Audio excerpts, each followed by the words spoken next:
She was standing on the pavement beside a pink bicycle holding a cardboard sign that said for sale in letters a 6-year-old had made as large and clear as she could. She had written it herself. You could tell by the way the letters leaned slightly, each one trying its best, the S a little wobbly, the E uneven at the edges.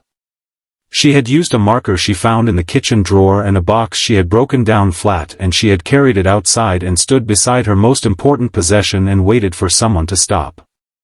Her mother was sitting against the tree behind her wrapped in a shawl, not sleeping, not speaking, just present in the way of a person who has gone past the point where words feel useful. The motorcycle engines came from the end of the street before the bikes were visible. 3 of them. Heavy. The particular sound that clears a pavement in most neighborhoods. When they pulled to the curb, the men who got off them were large and tattooed and wearing leather cuts that told you exactly which world they belonged to. The man who crouched down in front of the little girl had the build of someone who had spent years being intimidating and the eyes of someone who had a daughter at home. He looked at the sign. He looked at the bicycle. Pink. White basket. Training wheels still on.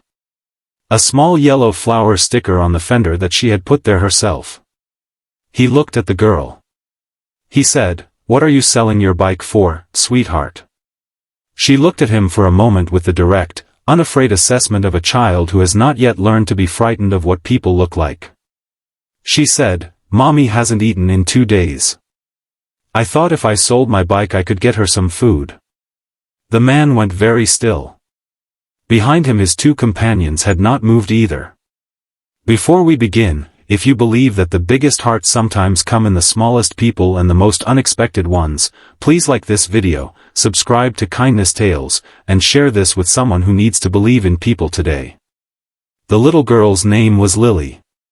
She was 6 years old and she lived with her mother Clara in a house on this street that had been their house for 4 years and was in the process of becoming someone else's house in the way that happens when the money stops and the notices start and the person who was supposed to help make sure they cannot be found. Clara was 31 years old and she had worked as a bookkeeper for a small logistics firm until 8 months ago when the firm had restructured and her position had been eliminated in a round of cuts that the management described as necessary and that had arrived without the notice period her contract specified, which she had not had the resources to pursue legally. She had applied for 41 positions since then. She had received 6 interviews. She had not received an offer. The savings had run out in month 5. The help she had expected from Lily's father had not come, and then a letter from a law office had arrived saying he had filed for a modification of the informal arrangement they had and she should not contact him directly. She did not have a lawyer. She did not have the money for a lawyer. She had a letter she did not fully understand and a 6-year-old who needed breakfast. 2 days ago she had given Lily the last of the food in the house and had told her it was a special day where mommy wasn't hungry and had watched her daughter eat and had sat at the kitchen table afterward and had not known what the next step was for the first time in her adult life. She had not known that Lily had noticed. She had not known that Lily had gone to the kitchen drawer and found the marker. She had not known that Lily had broken down the box. She had not known that Lily had carried her most important possession to the pavement and made the letters as large and clear as she could and stood there waiting for someone to stop. She found out when the motorcycles pulled up. The man's name was Danny Reeves. He was 44 years old and he had a daughter named Gracie who was 7 and who had a pink bicycle with a white basket that was almost identical to Lily's except for the flower sticker on the fender. He had bought it for Gracie's birthday in March and had watched her learn to ride it in the driveway across 3 Saturday mornings and had felt the specific, untranslatable pride of a parent watching their child master something that seemed impossible the week before. He had been riding this street by coincidence, a detour around a construction closure on the main road, a route he would not normally take, which he had taken today because the closure was new and his usual way was blocked. He saw the sign from 50 meters away. He pulled over. He crouched down in front of Lily and she told him about her mother and the 2 days without food in the direct, factual way that children report serious things when they have decided that a person is worth telling. He looked at her for a moment. Then he looked at the bicycle. He said, "How much are you asking?" She had thought about this seriously. She said, $20. Or whatever you think is fair. He said, I think it's worth more than that. She said, it has a scratch on the front wheel from when I fell off in September. So maybe not full price. He looked at the scratch. He said, I think the scratch gives it character. She considered this. She said, my mom says that about things too. A kindness tale. Before we continue, Kindness Tales wants to stop here for a moment. Because what Danny did next was the visible part. The invisible part is what brought him to this street. Danny had grown up 2 cities over in a neighborhood where the houses were smaller and the margins were tighter, and the difference between a good month and a bad one was something every family on the block understood personally. His own mother had worked 2 jobs for 6 years after his father's accident and had never once described this as hardship, not because it wasn't, but because she did not want that word in the house. There had been a neighbor named Mr. Pete who had quietly left grocery bags at their door during the worst 6 months. No knock. No note. Just the bags. Danny's mother had cried the first time and then the second time, and then by the third time she had simply brought them in and made dinner and said, "People are good, Danny. You just have to be paying attention." Danny had been paying attention ever since. He had his phone out now. He called a man named Rooster, who was not on this street but was 20 minutes away, and owed Danny a favor that Danny had never called in because the right moment had not arrived until now. He said, "I need you to go to the grocery store. I'll send you a list and I'll transfer the money now. Everything on the list. Then bring it to the address I'm going to text you." Rooster said, "Right now." Danny said, "Right now." He hung up. He looked at his 2 companions, men named Seb and Carl, who had been standing on the pavement processing the last 4 minutes in silence. He said to Seb, "Call your wife. Ask her if she can come here today. She does that legal stuff on the side, right? Family law." Seb said, "She's not practicing right now, she's on leave." Danny said, "I know. Ask her anyway." He looked at Lily. He said, "Can I talk to your mom?" Lily said, "She's sad today." He said, "I know. I'd still like to talk to her if that's all right." Lily turned and looked at her mother against the tree. She said, "Mommy. The man wants to talk to you. I think it's okay. He has nice eyes." Clara looked up. She looked at the 3 men on the pavement. The leather cuts. The tattoos. The motorcycles at the curb. She did the calculation that parents do, the rapid security assessment, and arrived at the same conclusion Lily had arrived at by simpler means. She stood up. Danny said, "My name is Danny. I'm not going to embarrass you, and I'm not going to make this harder than it already is. I just want to help if you'll let me." Clara looked at him. She said, "I don't know you." He said, "No. But your daughter was standing on the pavement selling her bicycle to feed you, and I happened to come down this street. I think that's enough introduction for today."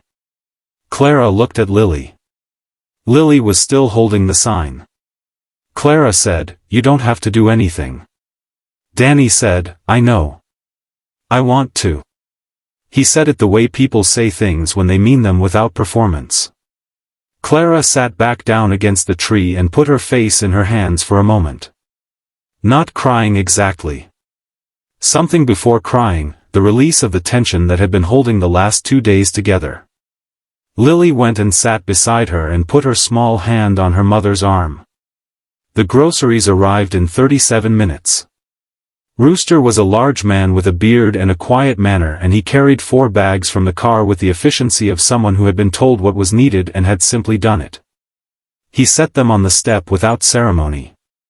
Lily looked at the bags and then at Danny. She said, "You didn't buy my bike." He said, "No." She said, "So you're just helping?" He said, "Yes." She thought about this. She said, "You don't want anything back." He said, "I want you to keep your bike."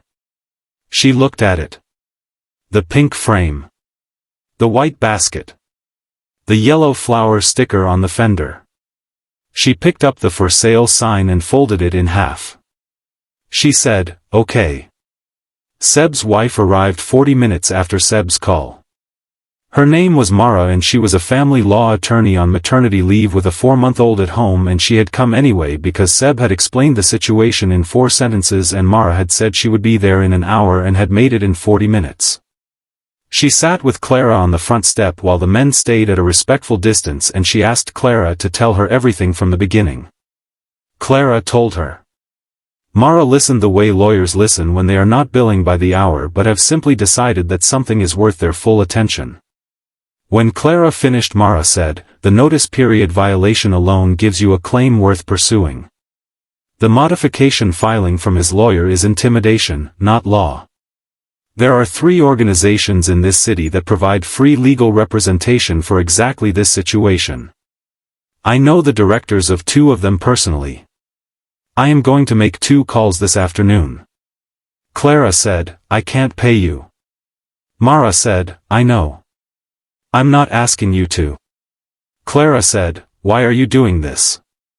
Mara looked at Lily, who was sitting on her bicycle now, not riding it, just sitting on it with her hands on the handlebars, the for sale sign folded and abandoned on the grass.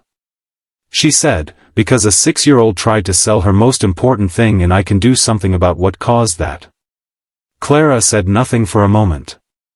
Then she said, "She didn't tell me she was going to do it." Mara said, "She didn't want you to stop her." Clara looked at her daughter on the pink bicycle. She said, "She has always been braver than me." Mara said, "She learned it somewhere." After the men had gone and Mara had left with Clara's documents and her phone number and the promise of a call before 5, Clara and Lily sat together on the front step with the groceries inside and the bicycle on the lawn. Lily said, "Are we going to be okay?" Clara said, "Yes." Lily said, "You always say that." Clara said, "This time I have more reasons." Lily said, "The men were scary looking." Clara said, "I know." Lily said, "But they weren't scary." Clara said, "No. They weren't." Lily said, "Danny has a daughter. He told me. She has a bike like mine." Clara said, "I know. He told me too." Lily picked at the grass beside the step. She said, "I'm glad I went outside." Clara put her arm around her. She said, "Me too, baby. Me too." 3 months later, Clara had a position as a bookkeeper at a firm that Mara had connected her with through the legal network. The modification filing had been dismissed. The unpaid notice period claim had been settled in her favor through the free legal service Mara had arranged. She kept the for sale sign that Lily had made, folded in her bedside drawer. The wobbly S. The uneven E. The letters a 6-year-old had made as large and clear as she could. On the hardest days she took it out and looked at it and remembered that her daughter had stood on the pavement with her most important possession and had not been afraid. And that 3 strangers had come down a street they would not normally travel because a construction closure was new and the usual way was blocked. And that people are good, if you are paying attention. Danny had told his daughter Gracie about Lily that evening. Gracie had asked one question. She said, "Is her bike still pink?" He said, "Still pink. Still has the basket and everything." Gracie said, "Good." She went back to her dinner. He looked at her across the table. He thought about Mr. Pete and the grocery bags left without a knock. He thought about his mother saying, "People are good, Danny. You just have to be paying attention." He had been paying attention for 37 years. He planned to keep going. If this story stayed with you, please like this video, leave a comment, and share it with someone who needs it today. Subscribe to Kindness Tales for more stories of unexpected kindness, quiet courage, and the ordinary people who show up when it matters most. Because sometimes the biggest act of love a child can perform is standing on a pavement with a cardboard sign, willing to give up the thing they love most. And sometimes the universe sends the right people down the wrong street at exactly the right moment. Keep your bike, sweetheart. Help is here. Welcome to Kindness Tales. We are so glad you are here.